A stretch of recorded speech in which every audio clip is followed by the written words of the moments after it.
Welcome to the deep dive. This is where we dig into some fascinating source material, pull up the key insights, and hopefully get you well informed pretty quickly without feeling, swamped. Absolutely. And today we're looking at something, well, quite unique. We are. We've got excerpts from a talk given way back on February 20th, 2005. And what's really interesting about this source is its very distinct take on our inner potential, this idea of personal fortune, and how we might actually shift our whole experience of worry. Exactly. So our mission today is to really explore the core message here. We're focusing on this idea of inner mastery, maybe something beyond just control, and this notion of fortune that's, well, not about money. Right. And also diving into this, frankly, quite intriguing idea of living without worry. It's a bold statement. It is. So let's unpack what this perspective offers. I mean, have you ever really stopped to think what it would feel like to have this sort of unshakable inner strength, a real sense of freedom from all the day-to-day anxieties? That's really the heart of what we're getting into today. And the talk kicks off with a phrase that seems simple on the surface. My Baba. My Baba. Okay, said from the heart, apparently. And this isn't just presented as, an affectionate term. It's positioned as the actual starting point, the foundation for getting these imperishable treasures. Imperishable treasures. Yeah, and ultimately reaching the state of being a carefree emperor. Okay, hang on, my Baba. It definitely sounds personal, deeply connected, but the idea that just saying that, feeling that, could be the start of such, well, profound inner wealth and getting rid of worry. What's the thinking behind that? For you, our listener, who wants to get this knowledge quickly but also thoroughly, why is this the absolute first step, according to the source? Well, the implication is fascinating, isn't it? It suggests that the big shift comes from our inner relationship, this feeling of connection, of belonging. That's the main lever. So not external stuff first. Not initially, no. It's about establishing this heartfelt link first. And then this connection is tied to a really vivid description of inner lines of fortune. Lines of fortune, like palm reading. Not quite like that. The speaker, who's referred to as Bapdada in the text, talks about seeing these lines like on the forehead, that's destiny. Okay. In the eyes, signifying love and power. On the lips, indicating, sweet words and a smile. All right. In the heart, showing you're merged in love. On the hands, suggesting they're full of treasures. And even on the feet, symbolizing massive spiritual earnings with every step you take. Wow, that's incredibly detailed imagery. The idea that our inner state isn't just some vague feeling, but almost like physically marked on us. Exactly. And it's not about, winning the lottery. Right, clearly not material. No, it's portrayed as this inherent internal richness. And crucially, this elevated fortune, we're told, is specific to what's called the confluence age. Okay, confluence age. That sounds important. What does that term mean in this context? So the confluence age is described in this philosophy as a really special transitional time, like a bridge between big cycles of time. A transition period. Yeah, and it's supposed to hold immense potential for spiritual growth and attainment. Understanding this specific time is key because it frames this chance for inner enrichment as being particularly strong, like right now. So the timing is critical. Very. And it makes you wonder, doesn't it? Do you personally ever recognize these lines in yourself? Not literally, but as that deep sense of inner wealth, almost a kind of spiritual intoxication. That's definitely something to pause and think about, that feeling of inner richness. Yeah. Okay, so the talk then says the effort needed for this great fortune isn't what we normally think of as effort, like struggling. Right. It's presented as simply recognizing and accepting that connection we talked about earlier. The My Baba connection. Yes. It's more about a shift in awareness, initially at least, rather than some really demanding discipline. Just an internal aha moment almost, an acceptance. Precisely, a heartfelt acceptance. And then comes a really crucial point. We're meant to become an embodiment of such attainment now. Now, during this confluence age, not just aiming for it way off in the future. Exactly. The speaker even asks, does this experience of elevated fortune stay constant or does it kind of flicker on and off? Yeah. Which really pushes us to look at our actual current state of being. Yeah. What strikes you about that focus on now? Well, the immediacy is powerful. It's not pie in the sky. It's about transformation being possible right here, right now. And the implication that our future comes directly from these present efforts, that the consistency of this inner fortune now literally determines what happens later. Well, for the learner thinking about real understanding and growth, That's a strong message, which Definitely. flows right into this idea of the carefree emperor. Now, this isn't about actual thrones and crowns, is it? No, not at all. The carefree emperor is described as a state of being, liberated in life, someone who's just fundamentally free from the usual anxieties, the worries that tend to get us down. Wow. Imagine that. Having the authority, the inner command of an emperor, but without all the heavy burdens. Yeah. Right. And the talk acknowledges we still face external stuff, challenges. It calls them the games of the elements and Maya. Okay, Maya. That's another term we probably need to unpack a bit. Yeah, in this context, you can think of Maya as sort of the illusionary aspect of the material world, the forces that pull us into attachment, delusion, maybe suffering. Got it. The stuff that distracts and trips us up. Exactly. But the carefree emperor concept suggests we can actually learn to watch these external games with a sense of detachment. Like a ruler watching things unfold in their kingdom, but not getting swept away by every little drama. Yes, precisely. Which is a stark contrast to the fear and worry that often dominate our thoughts, isn't it? Totally. And the state is also linked to being a Trakeldarshi. Darshi. Sounds like someone with special vision. What's that?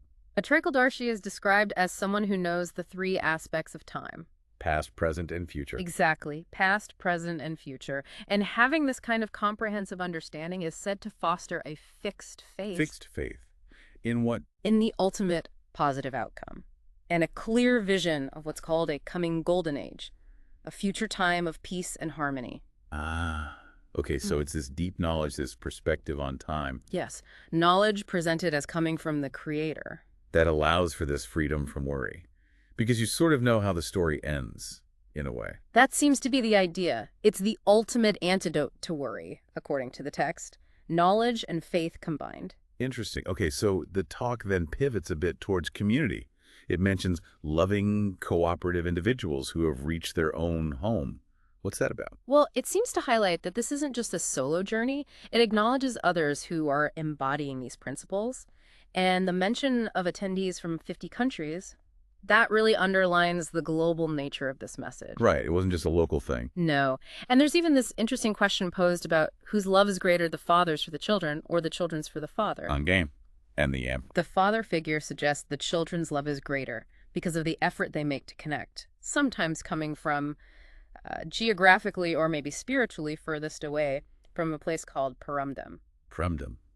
Sounds like a spiritual realm or home base. Something like that. It really emphasizes the dedication involved in making that connection. Okay. And then the focus swings back to the individual, right? With this idea of becoming a self-sovereign king. We talked about the carefree emperor. How does self-sovereign king relate? It sort of expands on that inner authority. It refers to the father's wish or aspiration for every person to become a complete master of their own inner world. Their inner kingdom. Exactly. Your mind, your intellect, and your sanskars. Okay, sanskars. Let's get a quick definition for anyone unfamiliar. Sure. Sanskars are basically our deep-seated inner tendencies, habits, personality traits, the grooves in our thinking and reacting. That's our default programming almost. Kind of. And the ability to master these, to actually transform them when you choose to, is presented as the absolute key to living a tension-free life. Makes sense. If you're in charge of your reactions and habits. Right. And the talk makes a really interesting point here about the difference between, knowing something intellectually and actually living it. Ah, the knowing-doing gap. Yes. The gap between having an idea merged in your thoughts versus having it emerged in your actions, in your actual life. Does that ring true for you, that gap? Oh, absolutely. It's the age-old challenge, isn't it? Knowing what's good for us, but struggling to do it consistently. And then there's this powerful line countering the feeling that we're just victims of circumstance. Time is your creation because you are master creators. Wow, okay. That flips the script. It puts the power and the responsibility right back on us. It really does. And this leads directly into a very practical technique, the power of the point. The point. Tell me more. Yes, this is where the talk gets really concrete. It's about the ability to become a point in just a second. A point of what? A point of focus for the mind. Concentrating everything down so you can put a full stop to all the wasteful, unproductive thoughts that buzz around. Ah, okay, like a mental reset button. Exactly. A technique for focus and clearing out the mental noise. And this mental discipline is presented as the very core of what's called godly study and godly sustenance. So it's central to the whole path. And the idea of practicing this to get full marks later on, that gives a clear reason why you do it. It's an actionable takeaway for you, the listener. Definitely. Something you can actually try. And the talk also emphasizes that this chance, this opportunity, is open to absolutely everyone, even people who are new to it all. No prerequisites. Apparently not. It says newcomers have a chance to be first, and it introduces this term chancellors. Chancellors? What are they? They're the ones who really grab this opportunity, who actively seize the chance for interchange. Okay, the go-getters. Sort of. And it also connects being loving and cooperative, that community aspect again, with becoming easy yogis. Easy yogis, meaning the practice becomes easier. That seems to be the implication.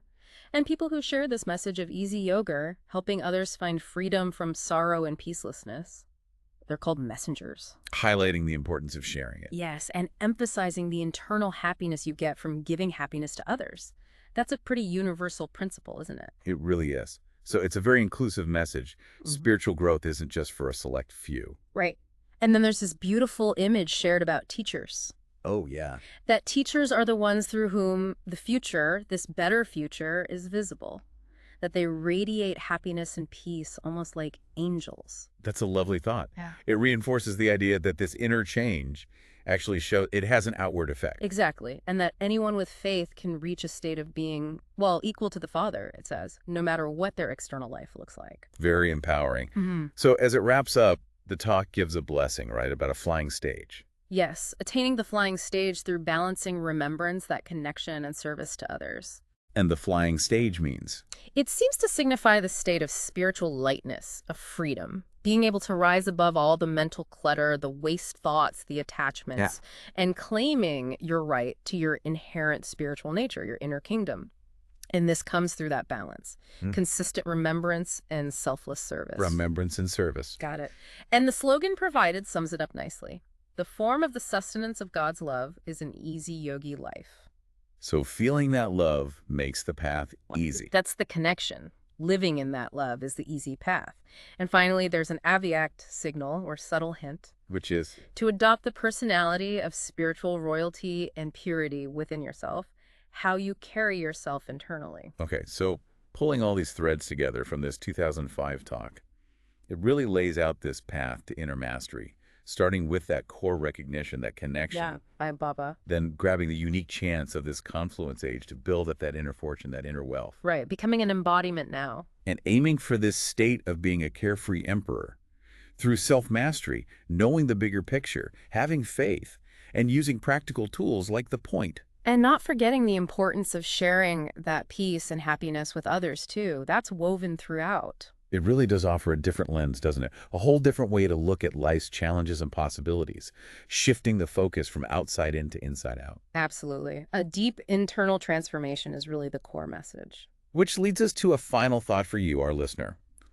What part of this idea of being a carefree emperor in your own life really grabs you? What resonates? And maybe, how could you start experimenting, even just a little, with that power of the point, that focused concentration? Could that help you gain a bit more command over your thoughts, cultivate a bit more inner peace? It's definitely food for thought, something to explore personally. For sure. This deep dive is really just opening the door. We hope it sparks some thinking, maybe some curiosity to explore these ideas further in your own way. Exactly. Thanks so much for joining us on this exploration today.